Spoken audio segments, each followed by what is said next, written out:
Astagfirullahaladzim. Astagfirullahaladzim. Astagfirullahaladzim. A'udzu billahi minasyaitonir rajim. Bismillahirrahmanirrahim. Assalamualaikum warahmatullahi wabarakatuh. Innal hamdalillah wassalatu wassalamu ala Rasulillah wa ala alihi wa sahbihi wa man walah. Allahumma salli wa sallim wa barik ala sayyidina Muhammad al-Fatih lima ughliq wal khatim lima sabaq. والناصر الحق بالحق الهادي إلى صراطك المستقيم وعلى آله وصحبه حق قدره ومقداره العظيم أما بعد. Alhamdulillah, pertamanya dan selamanya kita mengucapkan syukur kepada Allah Subhanahu wa taala atas nikmat iman dan Islam, masih kita diberi nikmat kesihatan, nikmat nyawa dan nafas, dan insya-Allah pada petang ini sekali lagi kita bersiaran daripada kuliah takmir daerah Kelang yang kita bawakan secara online daripada Surau Haji Hamdani, daripada Surau Haji Hamdani, kampung Bukit Kapar, Kelang, insya-Allah. Jadi sama-sama pada petang ini kita akan membicarakan daripada kitab fiqh, iaitu kitab Matla'ul Badrain wa Majma'il Bahrain karangan Syekh Muhammad bin Ismail Daud Al-Fatani rahimahullah, yang kita akan bicarakan iaitu berkenaan dengan sujud sahwi. Kita akan bicarakan tentang sujud sahwi. Jadi sama-sama kita buka dengan bacaan doa. Mudah-mudahan Allah Ta'ala memberkati majlis kita pada petang ini, insya-Allah. Bismillahirrahmanirrahim. Nawana ta'alluma wa ta'lim wa tadhakkura wa tadhkir wa naf'a wal intifa' wal ifadata wal istifadah wal hatha ala tamassuki bi kitabillah wa sunnati rasulih wa du'a ila al-huda wa dalalata ala al-khair ibtigha'a wajhillah wa mardatihi wa qurbihi wa thawabihi. Allahumma amin. Allahumma razuqna hidayatan lis-shawab wa sidqan fil qaul wa ikhlasan fil niyati wal a'mal. Baik, dalam ibadah solat kita ada beberapa perkara yang mesti kita tahu, antaranya perkara yang apabila kita buat berlaku kesilapan maka boleh diganti dengan sujud sahwi.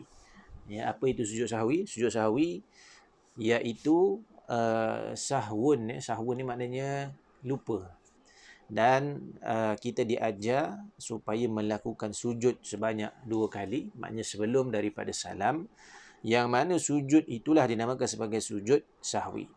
Sama ada di dalam solat kita berlaku kesilapan ataupun kecacatan, baik secara sengaja ataupun tidak sengaja, maka dengan sujud sahwi itulah yang merupakan penutup kepada kecacatan yang berlaku di dalam solat. Jadi perkara ini juga sebenarnya berlaku kepada baginda Nabi sallallahu alaihi wasallam dalam satu hadis yang agak panjang, kisah Dzul Yadain, kisah seorang sahabat Nabi sallallahu alaihi wasallam menceritakan pada Abu Hurairah radhiyallahu taala anhu, Rasulullah sallallahu alaihi wasallam salat pada waktu petang dan kami salat Zuhur dan Asar. Ketika itu salat Zuhur dan Asar, dan Abu Hurairah radhiyallahu an berkata baginda hanya salat 2 rakaat. Maknanya salat Zuhur ataupun salat Asar itu Nabi sallallahu alaihi wasallam Nabi salat 2 rakaat. Sepatutnya 4 rakaat kan, seperti mana yang kita maklum. Lalu pergi ke sebatang kayu yang melintang di hadapan masjid sambil meletakkan satu tangan, tangan kanannya di atas tangannya yang lain. Dan di wajah baginda Nabi SAW nampak seolah-olah baginda sedang marah. Selepas itu para jamaah keluar daripada masjid dan berkata, solat telah dipendekkan. Jadi Allahumma salli ala sayyidina Muhammad. Para sahabat mengingat, ataupun para sahabat menganggap bahawa solat Zuhur dan Asar itu telah menjadi 2 rakaat. Maka di kala itu sahabat-sahabat merasa takutlah. Kerana apa? Kerana nak berhadap dengan Nabi SAW. Nak tanya Nabi, kenapa solat daripada 4 jadi 2? Jadi di antara mereka yang rapat dengan Nabi SAW iaitu Sayyidina Abu Bakar dan juga Sayyidina Umar.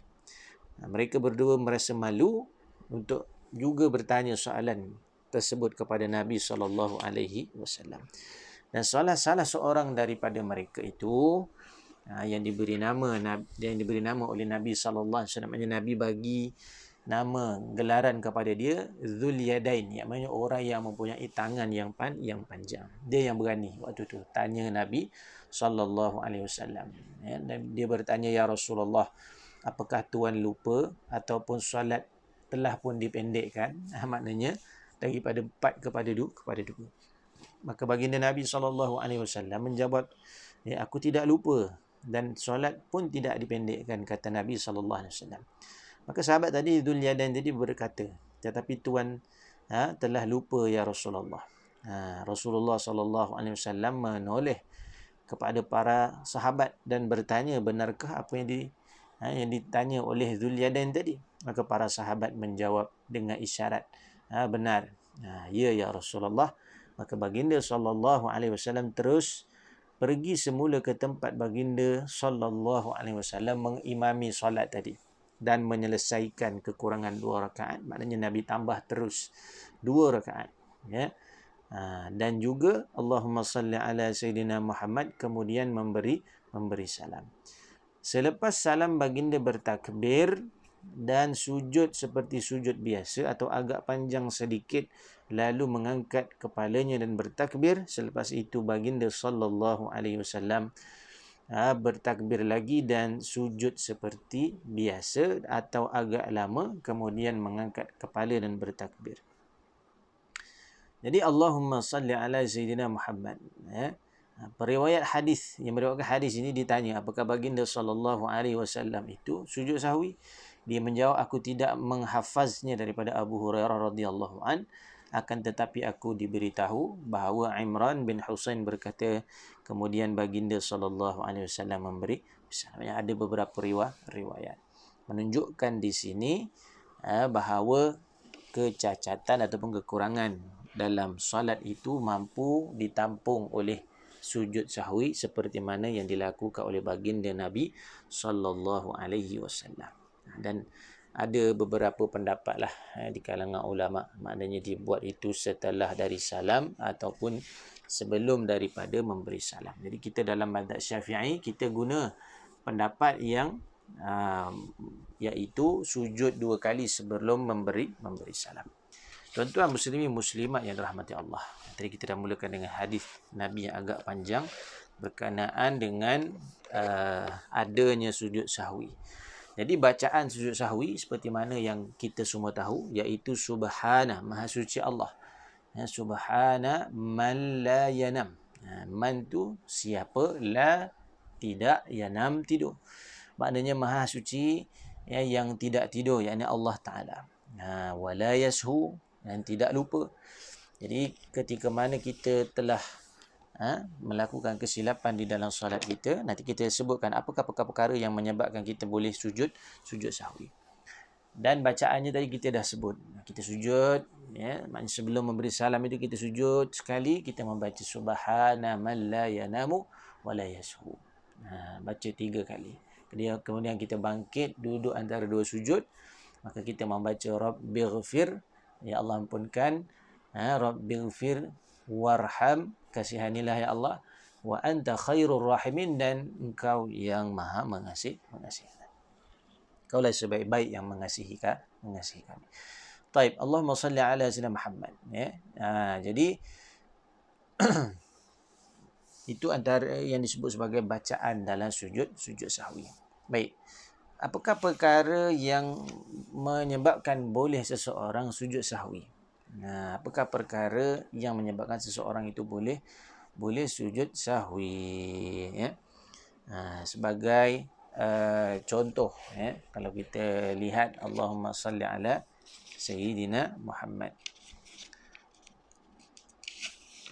Kalau kita lihat, ya, antaranya jika seseorang itu meninggalkan salah satu daripada sunat ab'ad, tertinggal sunat ab'ad, ya, tertinggal rukun, ya, maka juga diganti dengan sujud sahwi.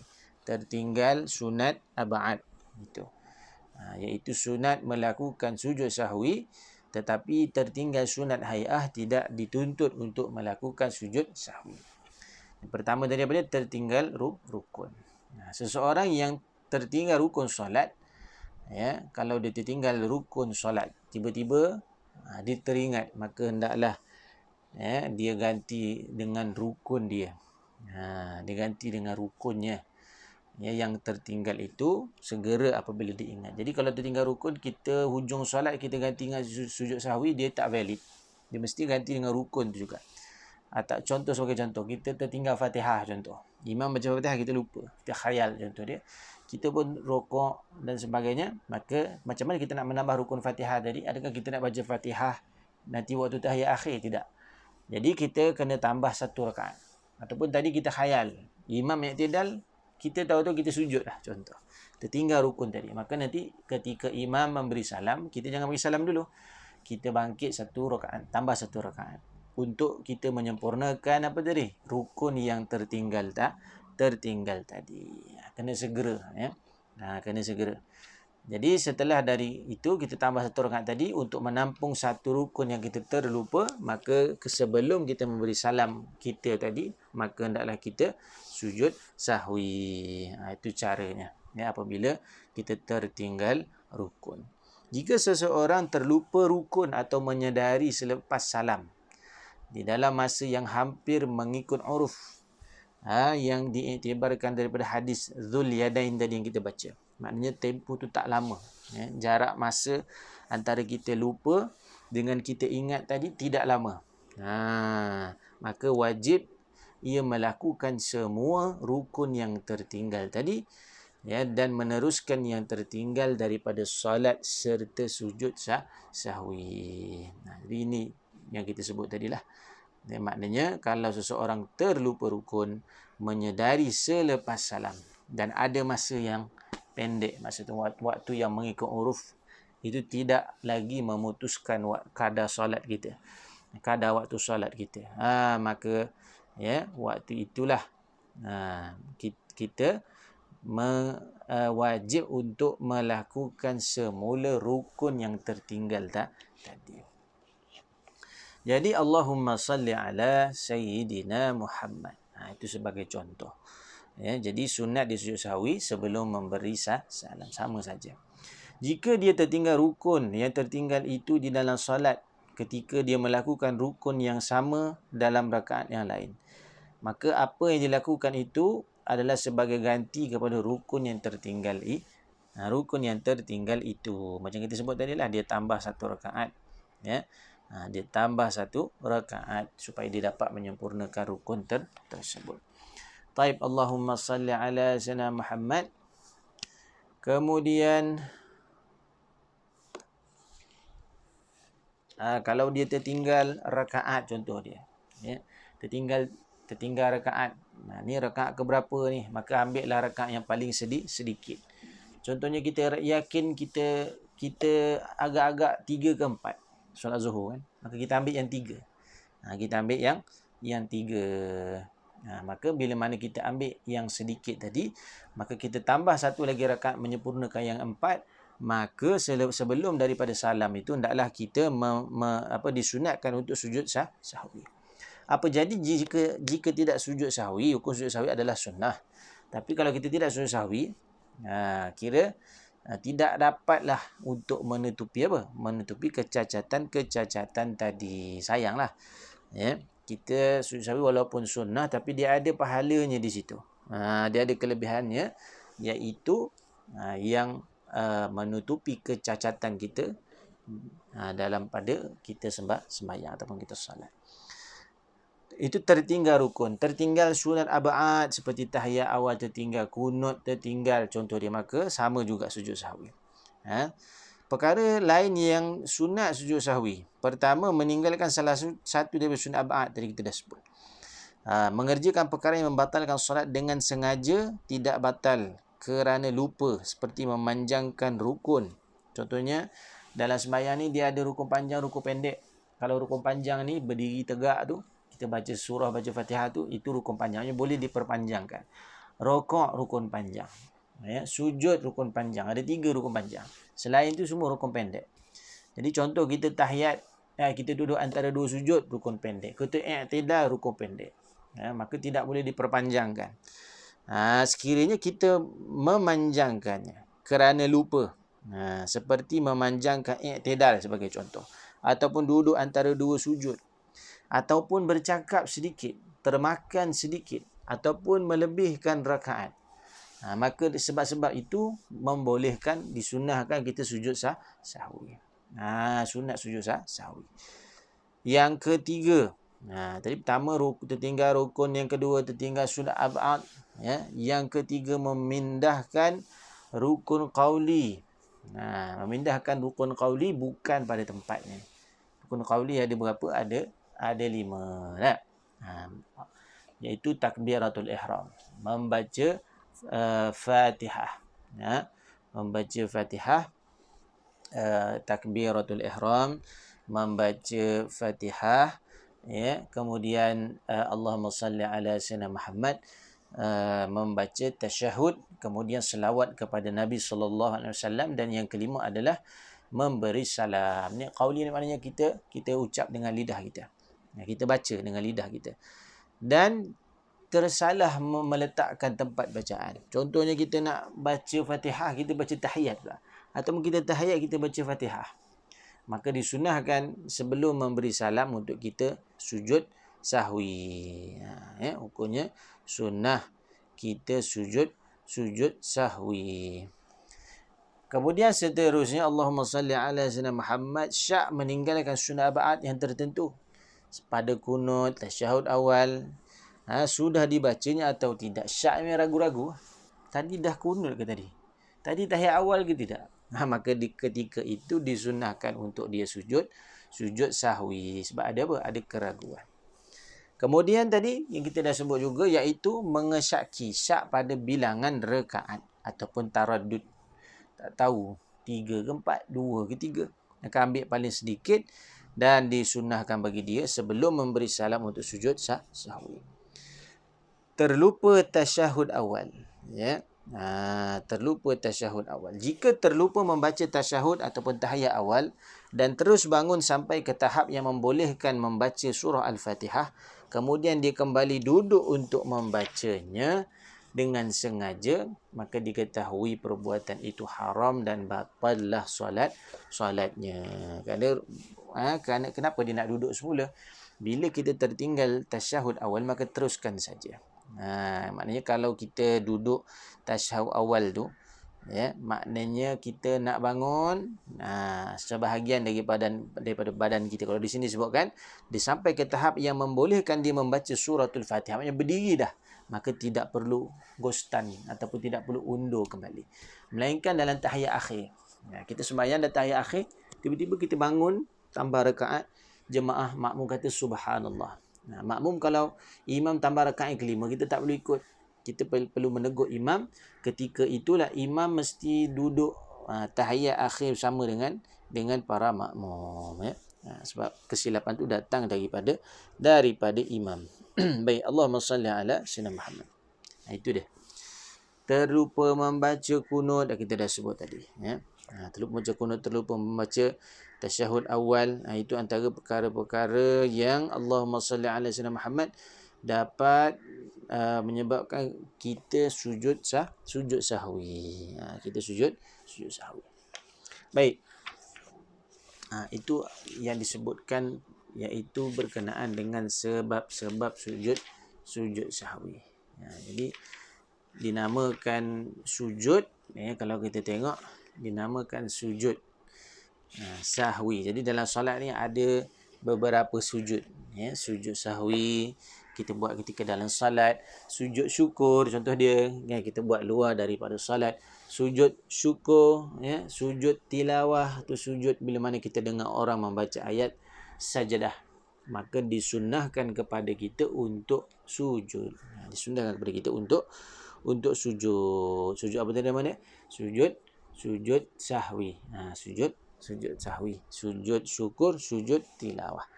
Jadi sujud sahwi tidak jadi masalah kerana dalam salat. Adapun sujud tilawah dan juga sujud syukur, syarat dia hendaklah seperti mana orang yang nak sembahyang. Maksudnya orang yang nak salat ini, Syarat dia apa dia? Syarat dia hendaklah dia bersuci. Maknanya dia kena ada wuduk lah. Dia kena ada wuduk. Dia kena menyucikan diri dia, baru dia boleh sujud syukur atau sujud tilawah. Baru dia boleh sujud syukur dan sujud tilawah. Baik, Allahumma salli ala sayyidina Muhammad. Iaitu ini kita sebut tadi, tentang apa dia? Tentang sujud sahwi. Saya ulang semula. Iaitu pertama, tertinggalnya rukun. Tinggal rukun yang kita sebut adalah Fatihah. Tinggal ke mana-mana rukun lah kita tertinggal, maka kena sunat sujud sahwi. Yang kedua, tertinggal sunat ab'ad. Sunat ab'ad, sunat besar, seperti doa kunut, seperti tertinggalnya tahiyat awal contohnya, maka hendaklah dia disunahkan untuk dia melakukan sujud sahwi. Ketiga, berpindah rukun qauli kepada bukan tempat dia. Maknanya kita baca Allahumma salli ala sayyidina Muhammad, kita baca tahiyat, kita baca dekat berdiri, contoh kat Fatihah kita baca dekat tahiyat, maka ketika itu orang ni kenapa? Orang ni disunahkan untuk dia sujud sahwi. Disunahkan sujud sahwi. Kemudian antaranya adalah syak juga tadi. Syak meninggalkan sunat ab'ad. Tadi aku dah buat ke belum sunat ab'ad? Dia ragu-ragu, maka disunahkan ketika dia solat nanti untuk dia sujud sahwi. Ataupun mengesyaki mana-mana bilangan rakaat yang mungkin 3 rakaat ataupun mungkin 4 rakaat yang dia telah terlupa. Jadi disyaki, macam belum, macam dah. Maka orang ini disunahkan untuk sujud sahwi. Baik. Itulah penjelasan kita berkenaan dengan sujud sahwi. Jadi sebagai ulama kata sebab-sebab sujud sahwi itu ada 4. Ada 4. Ini antara disebut dalam kitab lain. Antaranya meninggalkan sebahagian daripada sunat-sunat ab'ad, sama tadi kita dah sebut. Kemudian melakukan sesuatu yang apabila dilakukan dengan sengaja, ia boleh membatalkan solat. Tetapi tidak sengaja, contohnya dilakukan dalam keadaan lupa, tidak membatalkan solat. Maka ketika itu dia diharuskan ataupun disunahkan untuk dia sujud sahwi. Kemudian memindahkan rukun qauli, sama kita sebut tadi, ataupun melakukan rukun fi'li, yakni perbuatan dengan sangkaan menambahnya. Syarat itu dengan sangkaan menambahnya. Baik, tertinggal doa iftitah. Doa iftitah hukumnya sunat hayat. Tertinggal apa lagi? Tertinggal membaca basmalah, membaca ta'awud. Itu tidak perlu sujud sahwi. Tapi bila tertinggal sunnah ab'ad, sunnah yang besar, maka disunahkan untuk sujud sahwi. Baik. Allahumma salli ala sayyidina Muhammad. Jadi selain daripada sujud sahwi, ada juga dinamakan sebagai sujud tilawah. Apa jenis sujud tilawah? Iaitu sujud ketika mana kita mendengar orang ataupun orang yang tengah sembahyang ataupun orang tengah baca Quran membaca ayat sajadah. Membaca ayat sajadah. Terdapat ada 14 surah dalam Al-Quran yang sunat untuk kita sujud tilawah. Bila orang sujud ketika membaca ayat sajadah di dalam solat, dinamakan sujud sajadah. Syarat dia dalam solat. Sekiranya luar daripada solat, dia dengar ayat sajadah, ada lebih kurang berapa tadi kita sebut? Ada lebih kurang dalam 14 tempat dalam Al-Quran. Maka bila dia sujud di luar kerana dia mendengar, maka di situ hukumnya apa dia? Hukumnya adalah sujud tilawah. Dalam solat sujud sajadah. Luar solat sujud tilawah. Jadi macam mana sujud tilawah ni ustaz? Sujud tilawah ni maknanya kita kena ambil wuduk macam biasa. Tadi kita dah sebutkan tadi. Lafaz niatnya nawaitu sajadat tilawah. Sahaja aku sujud tilawah lillah sunnatan lillahi ta'ala. Aku ni sunnah. Maka tu syarat dia. Pertama kena ada niat. Yang kedua ada takbiratul ihram. Yang ketiga dia sujud lah. Sujud tilawah ni sekali saja. Sujud sahwi 2 kali. Bukan 2 rakaat, 2 kali. Kemudian sujud secara tamakninah, duduk, beri salam dan juga tertib. Beri salam dan juga tertib. Jadi kita boleh kalau kita dengar ayat-ayat sajadah, syaratnya kita tahulah ayat tu ayat sajadah. Tapi kalau kita tak tahu, macam mana kita nak sujud sajadah? Macam mana kita nak sujud tilawah? Macam mana juga solat, macam mana juga sujud syukur? Sujud syukur ni sama juga tadi. Ya, eloknya kita ikut seperti mana yang ulama sebut dalam kitab. Maknanya kita disunah kita bila mana nak sujud tilawah atau sujud syukur ni kena ikut kaifiat dia. Iaitu kita niat dulu, kemudian baru kita mengangkat takbir. Contohnya nak sujud syukur kan. Nawaitu sajdatas syukri sunnatan lillahi ta'ala, Allahu akbar, terus sujud. Sujud sekali. Bila kita dah sujud, kita dah baca, kita dah nyatakan pada Allah Ta'ala niat-niat kita dan sebagainya, berdoa kepada Allah, kemudian apa? Kemudian Allahumma salli ala Muhammad, kita bangkit, duduk antara dua sujud, kita memberi salam. Itu saja. Itu saja, mudah saja. Mudah sangat untuk kita sujud tilawah dan juga sujud syukur. Jadi itulah perbincangan kita pada petang ini tentang sujud sahwi dan jenis-jenis sujud yang lain, iaitu sujud tilawah dan juga sujud syukur, insya-Allah. Kita akan bertemu lagi nanti dalam pengajian yang seterusnya, iaitu berkenaan dengan solat sunnah, berkenaan dengan solat sunnah. Jadi sekadar itu yang baik datang daripada Allah. Kurang lemah hina kekurangan diri saya sendiri. Wa afu minkum. Assalamualaikum warahmatullahi wabarakatuh.